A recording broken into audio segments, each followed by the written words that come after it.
Patay ang isang lalaki matapos mabangga ng pulis na rider sa Davao City. Sa Cebu naman, isa ang patay habang 17 ang sugatan matapos araruhin ng fire truck. Nasa frontline ng balitang yan, si John Aroa. Kalagitnaan ng pag-apula ng mga bumbero sa isang sunog sa Barangay Tikad sa Bantayan Island, Cebu. Nang biglang umandarang isang fire truck na nasa likuran nila, yan ay kahit walang driver sa loob. Inararo ng truck ang ilang residente at mga rescuer. Nakalagkad pa sila ng ilang metro. Padla, may mga tao. May mga tao. Diba? Mga tao, sir. May daga ng fire truck, sir. Nagiyadamagan, sir. Nataranta naman ang ilang sumaklulo sa mga nasagasaan. Nagiyadamagan, sir. Padla. Rescue! May isang lalaking nakahandusay at hindi na gumagalaw. Meron ding ilang nawala ng malay. Patay ang isang senior citizen na kabilang sa mga nabangga. 17 residente naman ang sugatan.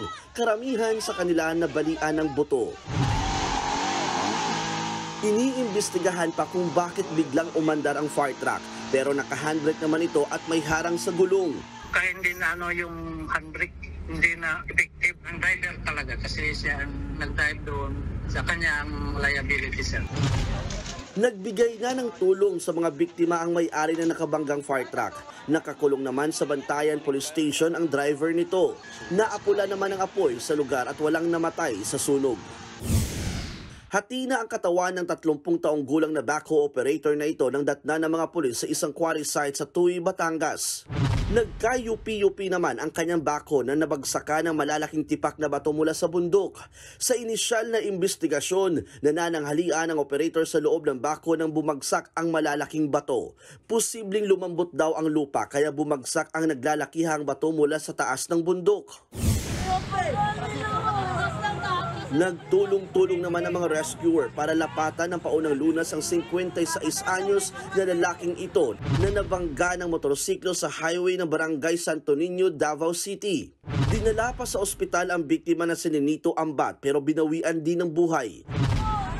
Lumalabas na pulis ang nakabangga sa biktima. Pauwi na siya mula sa pamamalingkin nang mangyari ang disgrasya. Isinugod din sa ospital ang pulis na rider dahil sa matinding bali sa katawan. Sugatan din ang asawa ng rider na kapwa niya pulis at backride niya na mangyari ang aksidente. Posibleng mahaharap sa reklamong reckless imprudence resulting in homicide ang rider na pulis. Nagbabalita mula sa frontline, John Aroa, News 5. Mga kapatid, Maui David po. Simula ng inyong araw na may alam at may pakialam sa mga may init at umaaksyong balita sa bansa. Para maging una sa balitaan, mag-subscribe at mag-follow sa social media pages ng News 5.